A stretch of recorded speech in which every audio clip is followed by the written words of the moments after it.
Greetings. We continue today with part 2 of the final message from 2 Peter chapter 3, verses 17 and 18. Remain faithful in grace and knowledge. This would be part 2.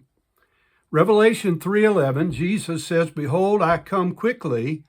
Hold that fast." Strong's 29:02, "which thou hast, that no man take thy crown."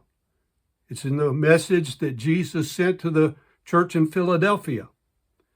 I believe here we're told that believers can earn or gain certain rewards for service after salvation by faithfulness, or they can fail to obtain, or some might say lose them through a lack of faithfulness.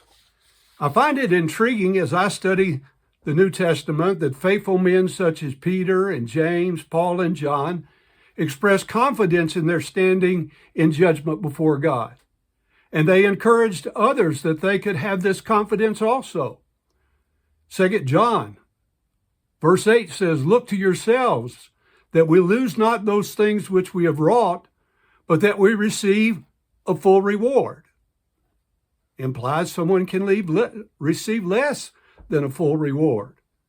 1 John 2:28, "And now, little children, abide in him, that when he shall appear, we may have confidence and not be ashamed before him at his coming." Again in 1 John 3:21, "Beloved, if our heart condemn us not, then we have confidence toward God." You see, the more closely we're conformed to Jesus' image, the more confidence we have about standing in judgment. 1 John 4:17 says, "Herein is our love made perfect, mature, or complete, that we may have boldness in the day of judgment, because as he is, so are we in this world." 1 Timothy 4:6 and 7 says, "For I am now ready to be offered, and the time of my departure is at hand. I have fought a good fight. I have finished my course. I have kept the faith. Henceforth," or because of this, "there's laid up for me a crown of righteousness, which the Lord, the righteous judge, shall give me at that day," based on the three things found in chapter 4, verse 7. And he goes on to say, "Not to me only, but to all them also that love his appearing." So I ask, does the thought of standing in judgment before God bring joy, boldness, confidence, or horror to our minds as we speak? 2 Timothy 1:12 says, "For the which cause I also suffered these things, nevertheless I'm not ashamed. For I know whom I have believed, and am persuaded that he is able to keep that which I have committed unto him against that day." James said in chapter 1, verse 12, "Blessed is the man that endureth temptation, for when he is tried, he shall receive the crown of life, which the Lord has promised to them that love him." Chapter 2 and verse 5, "Hearken, my beloved brethren, hath not God chosen the poor of this world, rich in faith, and heirs of the kingdom which he hath promised to them that love him?"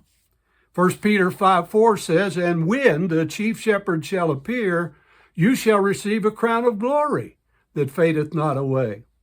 To Revelation chapter 2, verse 10, Jesus promised and said, "Fear none of those things which thou shalt suffer.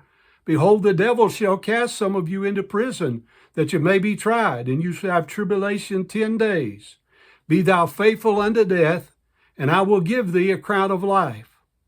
And every man that striveth for mastery," 1 Corinthians 9:25, "is temperate." He's self-controlled in all things. Now they do it to obtain a corruptible crown, but we strive for mastery to attain an incorruptible crown.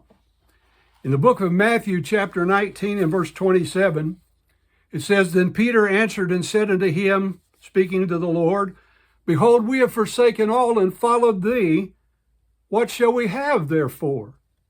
And Jesus said unto them, "Verily I say unto you, that ye which have followed me in the regeneration, when the Son of Man shall sit in the throne of his glory, ye also shall sit upon 12 thrones, judging the 12 tribes of Israel.